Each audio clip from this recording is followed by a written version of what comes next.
চিলাপথাৰৰ চিলিস্থিত ৫১৫ নং ৰাষ্ট্ৰীয় ঘাইপথৰ ওপৰত বুধবাৰে সন্ধিয়া প্ৰায় ৬:৫০ সংঘটিত হয় এক পথ দুৰ্ঘটনা।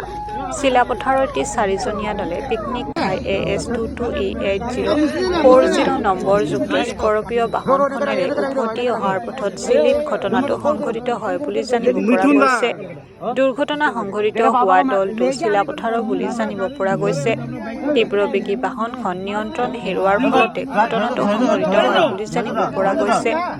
নিয়ন্ত্ৰণ হেৰুৱাই বাহনখনে পোনে পোনে গৈ এজোপা গছত প্ৰচণ্ডভাৱে খুন্দা মাৰে বুলি জানিব পৰা গৈছে। ফলত বাহনখন একেবাৰে চূৰ্ণ বিচ্ছিন্ন হৈ পৰে। লগতে দলটো আঘাতপ্ৰাপ্ত চাৰিওজনকে সংকটজনক অৱস্থাত ততাতৈয়াকৈ চিলাপথাৰ মডেল হস্পিতাললৈ প্ৰেৰণ কৰে ৰাইজে। আহত লোকসকলৰ নাম ঠিকনা জানিব পৰা হোৱা নাই। স্কৰপিঅ আছিলে, এইটো আমাৰ